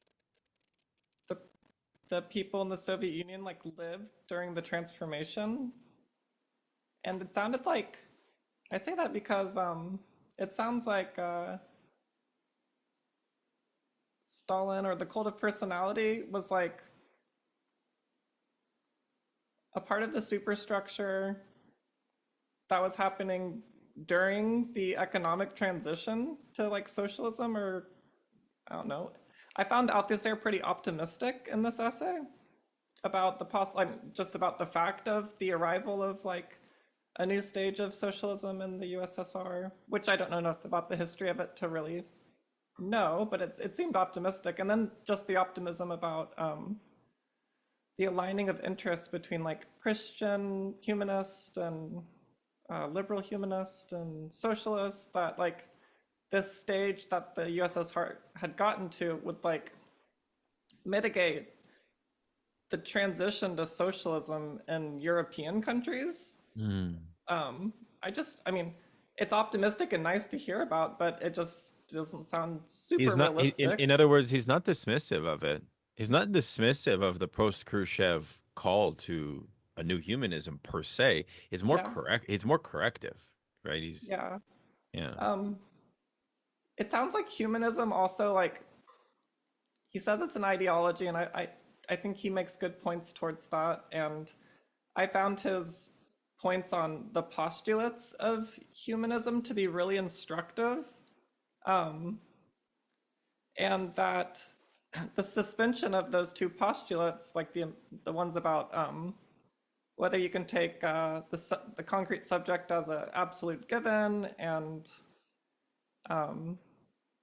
that the idea that each carries in themselves the whole human essence, like those postulates, once they're suspended by Marx, like Marx arrives at a scientific conception of things, or like it seems like a condition for engaging in science, and kind of nicely marks the boundary between like ideology and science, I think.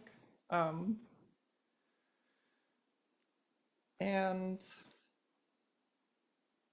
I was pleased with this idea of the postulates and then their suspension, as that like kind of segues into his idea about ideology being one of the instances, an instance of society in a complex unity, that there's like three there's like the economic politics, or there's like politics, ideology, and maybe economics, I can't remember. But that like, that had been kind of brewing throughout this book as a part of the complex unity idea. And I felt like he worked ideology in nicely to like being a part of society and a part of the complex unity of societies. I don't know what I'm saying now. No, it's I good. feel like, I feel like respect and dignity, and also just in America, the idea of like freedom and just like bourgeois humanism in general, like carries some sort of, I don't know, like potentially revolutionary ideas, or like, it sounds like the aims are the same, like the liberation of humans and the end of exploitation. Those values are shared by the Christian humanist and some liberals, which sounded like a possible place to begin a politics of some sort. Yeah. Well, I mean, I feel like the teleology of Marxism would be on the side of a classless future, of the end of exploitation, and the sort of stickiness of American ideology, it seems to me, is one that a barrier is erected precisely around this undergirding maxim of capitalism is like your money or your life. And so if it's your money or your life, the position spontaneously of the common sense of the working class would be to not have available to them the possibility to think an alternative to that quasi-sadomasochist imposition. And so there's also that question of like, where does the space come for thinking an other life? And so I would want to pose the question about otherness and maybe like what social taboos could we lift in popular discourse to allow for that desire of another life to come about. So that there's that question. And I mean, but I do think that I'm not sure that Loserto's recognition struggles. I mean, I think that he opens up a number of virtues under them. Under recognition struggles, we could think a whole sort of panoply of different virtues. Of course, I love the notion that virtues should be privileged over others in historical moments in specific locations. And I could see the argument that respect would have a very particular power. I kind of like that, you know? Um, I mean, because, you know, like um, dignity may have some inadequacies insofar as it may not be ambitious enough. Because I also wonder with virtue ethics, like, what are we really calling people to do? Like, what is the, you know what I mean? Like, sort of from a standpoint of tethering with Marxism as an abolition-based project. Oh, Dhruv, hi. Sorry, I didn't see your hand. Please. Pardon So me. let me be a little bit provocative then. I've heard a lot of people say, maybe we need an ideological position, da da da da da. Okay, the most popular moment of the Communist Party in the United States was Browderism. Slogans like 20th century Americanism is communism, pictures of Stalin next to Abraham Lincoln, an exaltation of the American Constitution, and it's kind of an attempt to deploy the ideological framework of the American Republic as a precursor to the next stage, which will be a communist America. Now, you today have a position which is a very post-New Left position, in my opinion. And I think that comes out of some very good books by Dan Berger and all of those guys, which is an abandonment of any form of American identity and American nationalism by the left in favor of what would be considered a nationalist nihilism, right? Like whether it's burning of the American flag, et cetera, which then resulted in particular moments like I mean in the late 60s and early 70s you had the SDS members getting beaten up because they would run around calling people flag suckers and the rest of all of it, which is where I would say the majority of the contemporary left has come from, is a kind of national nihilist post-nationalist position, anti-nationalist position. If one is going to make an argument for a proletarian ideology, and given the ensconcement of the American ideology to the average American citizen, is that not your best moment of deployment? Is actually returning to a kind of rhetorical position, which is 21st century Americanism is communism, and trying to sort of I'm thinking of, for example, in that period of the Popular Front, you have the rewriting. So like you have people like Howard Zinn's work, but also prior to Howard Zinn, these kind of projects which are trying to exalt a progressive version of the American history, of which is based on revolt rather than national of those kind of projects. But also, and I'm waiting for Donald Trump to when he starts defunding the Smithsonian Institute, to start attacking like folk music, and the idea that folk music, for example, like Pete Seeger and all of those moments, all those were drawing on the American, or this idea of the Okie and all of these figures as the true American working class, right? And their attempt to save through the Smithsonian Institute, which was run by a bunch of lefties originally, to save those archives, right? Like the reason why the Smithsonian Institute has all these gorgeous folk archives and all these recordings of the American worker from the 1950s, 60s, and 70s is because they were like run by lefties who were trying to save that authentic voice.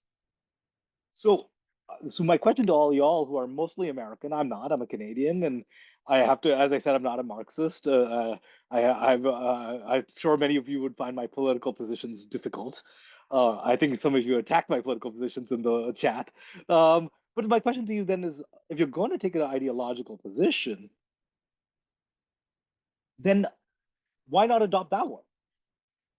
Wouldn't and actually argue someone like Donald Trump is the destruction of the American working class, and the left is the true saviors of the American working class.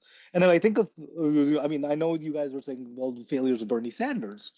However, Bernie Sanders, I think all of you would, I hopefully would agree, is probably the most popular left of center figure in the American political landscape, right? And he is someone who has very actively deployed that progressive tradition that goes back to the 19th century as part of his sort of political ethos. And so if you take a theoretical anti-humanist position, and then you take a proletarian ideological position, i.e., you are actually going to engage in ideology, then why not pick that one? Why not say we the people? Because because I find that when you start with an anti-nationalist position, you're completely, to use a term from humanism, alienated yourself from the working class. Yeah. So that's my question to all y'all who are political actors, and I say this as someone who is I spend my days doing politics, right? I get paid to be a political operative, so that's why my question to y'all is. Well, I think, by the way, I want to say that I think the appropriation of Lincoln is very different than Roosevelt, for instance, right? So we had Sanders invoking the New Deal. Because while there's obviously a lot of nostalgia for the mid-century on account of the benefits that it afforded to workers, Lincoln, in addition to the obvious, connection with Marx, because Marx wrote this, letter to Lincoln and was a supporter of the North, strategically. Lincoln arrives at this moment where, the proletarian movements hadn't really congealed fully. So in many respects, the closest thing you were going to find, right, in terms of an act of politics to something that was pro-working class, was the sort of militant republicanism that he represented, right? So again, this was not, though Marx refers to Lincoln as the single-minded son of the working class, right? This was not a working class led movement at the highest levels. And yet, the radicalism, right, of his war in the South, right, which was driven, I think, by the impossibility of remuneration to slave owners at that level, given the breadth of slavery as an institution. The radicalism of that war and its ultimate aim of abolition, of course, would have been impossible to realize outside the context of mass working class support. And Marx in his letter even just talks about how in Europe, right, there was a sort of crazed fetish amongst the upper class for the South, right, but how this was acted against by workers who would do things like sabotage, materials and shipments that were headed there. So again, I think, and I think that, if you look at what's the name, what was the William Clare Roberts, right? William Clare Roberts talks about this. I think in Marx's Inferno, he talks a great deal and quite effectively on this subject about the historical link between republicanism and socialism, right? And how socialism, as he sees it, kind of evolves out of that. And this would be quite significant, right, with respect to Althusser as well, also because of the influence that he derives from Machiavelli, right, who you could fit into that lineage. So I think it like an appropriation of national culture. There's all this to say. I think an appropriation of national culture, and certainly in the Eastern Bloc, they knew this well. I think an appropriation of national culture is possible, and I think can be effective in certain cases. But I think that there has to be, a lot of discrimination made with respect to, the kinds of sources we're relying on. right? I mean, however much, again, there were certain practical allegiances forged in the 1930s and so on, American Communist Party backing FDR. But at the same time, it's impossible to confront the legacy of FDR without addressing the fact that it was clearly an attempt by the bourgeoisie to prevent a communist revolution, right, by engaging in redistribution. And Roosevelt, we know this because FDR said as much, right? He said, the rich just detest me. He said, don't they realize that I'm protecting, the wealthy and their massive ranches from what may well turn out to be the case should my programs not succeed? So I think there has to be a little bit of hesitancy with respect to aligning ourselves with those kind of symbols. But it just speaks to what I take to be the nuance of this subject, in that I don't think an appropriation of national culture is always a priori wrong. But again, I think it has to be quite discriminatory on that level. Wonderful. Well, we are over time by about 15 minutes. I mean, I think, I'm going to be in touch with everyone regarding the promised lecture. And I mean, I feel sad that we're done. I mean, not sad. I mean, it was an amazing experience. It was deeply enriching, and I hope that comrades also experienced it in the same way. And we can also discuss maybe in a month or two, like our next text that we wish to interrogate, and perhaps we can keep it on a Tuesday night pattern. So, I mean, I just want to thank everybody for coming on, and let's do this again, 100%. And yeah, and we'll do like a Zoom lecture open to the public, so people that didn't do this group could be invited, and have an Althusser person to talk to us about something related to, I think, what we've been looking at. Andrew, final comment, and then we will wrap. I don't think I had my hand up. Didn't you? Somebody said It was me. Oh, Julie, I'm sorry. Your name is the big Signorelli. I'm sorry, Julie. Sorry. Go ahead, please. Okay, so I wanted to say something in closing about bourgeois ideology. I am a Marxist. I actually believe in Marxist ideology, and it's what gets me out of bed in the morning. That being said, it wasn't always what got me out of bed in the morning. And it was through the understanding that nothing can be accomplished for justice under capitalism that got me there. So in reference to like, how do we interface with bourgeois ideologies like identity politics, or such, I say we don't have to fight with them. We say, yes, you're right. We want fraternité, liberté, égalité, but we're never going to get there under capitalism. And that's how you get people to wake up in the morning wanting communism. Thank you. Thank you. No, thank you, Julie. Wonderful concluding point. Thank you to Conrad for co-facilitating what I think was an extremely exhilarating and just refreshing set of sort of seminar/study groups. I think we all learned a lot.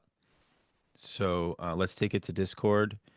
And, I got a lot of good interviews coming up on emancipations. So look out for those. Reach out with any questions and thoughts about what we should study next. But let's definitely get something on the calendar. Yeah, thanks so much, guys. And yeah, I told Daniel that I think maybe eventually we can come back, and we'll see, but maybe eventually we can come back and look at the complete edition of Reading Capital, which could be a good one to do together. So we'll see in the coming months if something like that might come together. And we can do something before then too, perhaps. Maybe something Gramscian common sense. We'll figure something out. Okay. All the best. Thank you all.